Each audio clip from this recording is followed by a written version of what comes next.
Selamat datang di channel Kurataka Watashi no Namaewa, channel yang berisi video-video tentang matematika, tentang YouTube dan juga CPNS. Jika kesulitan mencari channel saya, tulis saja Kurataka, KUROTAKA. Nanti akan langsung muncul channel saya di urutan yang agak atas, bahkan mungkin paling atas. Di video saya yang ke-798 ini, saya akan memberikan motivasi buat teman-teman sekaligus menjawab pertanyaan dari teman-teman mengenai alasan kenapa saya masih konsisten atau masih bertahan jadi YouTuber.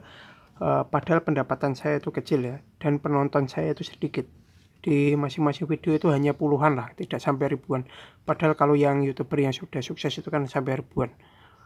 Nah, jadi banyak teman-teman itu yang bertanya, bahkan bilang seperti ini, saya saja mau menyerah. Teman-teman banyak yang bilang seperti itu.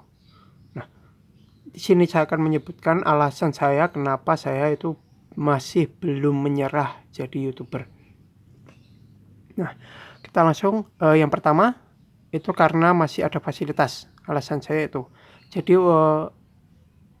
untuk jadi YouTuber kalau saya itu fasilitas minimalnya itu harus ada.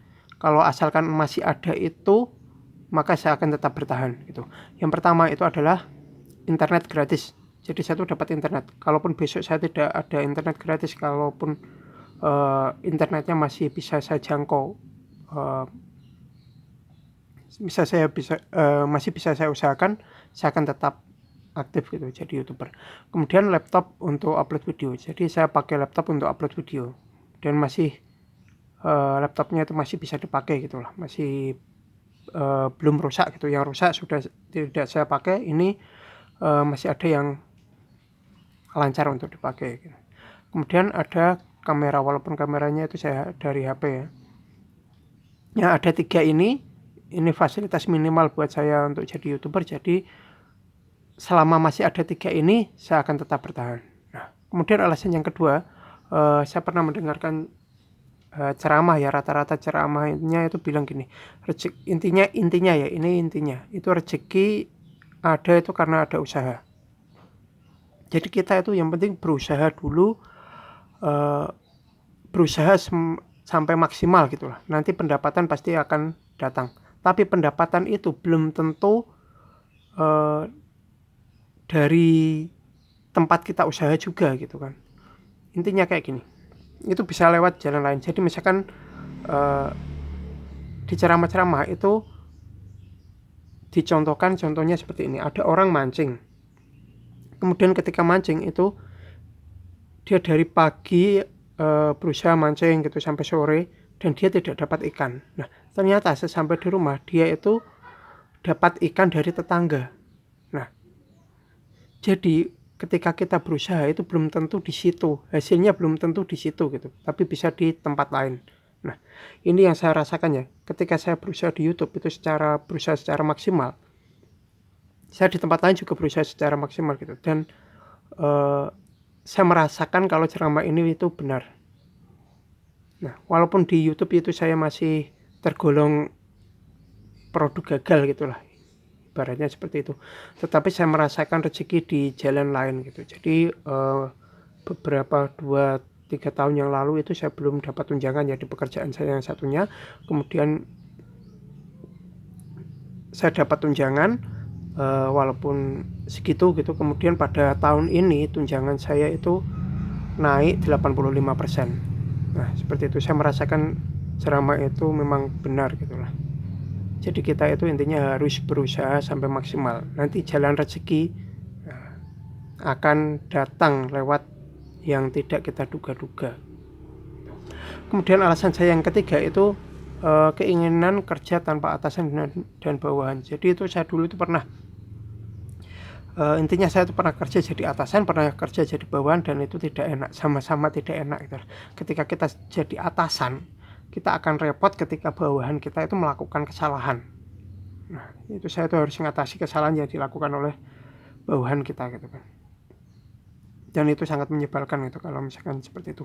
Dan ketika jadi bawahan ternyata belum tentu atasan itu sesuai dengan apa yang kita harapkan gitu. Kadang itu menyuruh kita mengerjakan sesuatu yang sebenarnya tidak penting. Kalau menurut saya itu kayak gitu. Sering disuruh mengerjakan sesuatu yang tidak penting. Kalau menurut saya itu nggak dikerjakan pun tidak masalah. tetapi kenapa harus dikerjakan? Nah, saya tuh mengalami kayak gitu di mana-mana. Nah, keinginan saya tuh sejak dulu itu ingin punya pekerjaan yang tidak ada atasan, tidak ada bawahan gitu, tidak ada komplain. Kalau buat saya itu seperti itu. Nah, dulu saya pernah mencoba jadi kayak blogger kayak apa gitulah, yang buat blog gitu, tapi gagal. Nih, ini saya mencoba di YouTube.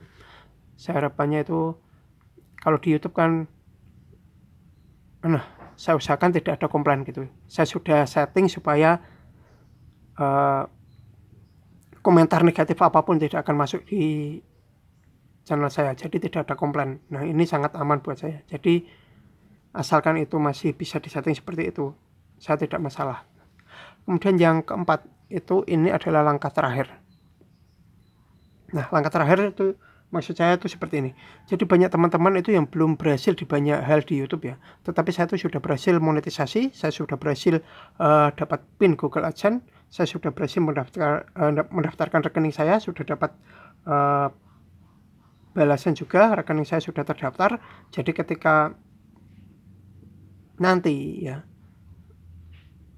traffic saya sudah bagus, pendapatan saya masuknya itu sudah banyak, akan bisa dicairkan gitu. Jadi yang kurang di saya itu hanya batas minimal pencairan. Ketika batas minimal pencairan sudah tercapai, nanti uangnya bisa masuk. Nah, buat saya ketika teman-teman yang lain itu masih banyak yang gagal di monetisasi, ada yang pin saja kesulitan untuk dapat pin, itu kan kita sudah di atasnya, level kita kan sudah di atasnya gitu kan, tinggal dilanjutkan saja gitulah, daripada mundur gitu. Ini bahkan itu sering ya ada teman-teman itu yang ada yang menawar gitu kan, menawar channel saya itu mau dibeli dengan harga berapa, tapi kalau buat saya janganlah gitu, nanti takutnya disalahgunakan, nanti saya bermasalah nanti gitu. Kalau sampai disalahgunakan kan bermasalah. Nah, kurang lebih demikian alasan saya kenapa masih bertahan di YouTube. Kalau misalkan teman-teman itu masih mau bertahan, tetap bertahan gitulah. Kalau misalkan dengan alasan saya ini teman-teman meningkatkan motivasi teman-teman untuk tetap bertahan di YouTube, ya itu malah bagus. Tapi kalau misalkan tidak meningkatkan semangat teman-teman juga tidak masalah gitu. Sebab ini hanya ya, anggap saja ini untuk menjawab pertanyaan dari teman-teman yang banyak nanya di video saya, banyak banget yang nanya gitu. Ya, kurang lebih demikian video saya kali ini, semoga bermanfaat. Jangan lupa like, subscribe, share, bunyikan lonceng, berikan komentar positif sesuai isi video saya. Tonton juga video-video saya yang lain. Jangan komentar spam, jangan komentar copy paste, jangan komentar dengan link, jangan komentar minta subscribe, jangan komentar minta dikunjungi. Yang paling penting jangan melanggar peraturan YouTube dan jangan mengajak melakukan pelanggaran YouTube. Terima kasih sudah menonton video saya ini sampai selesai.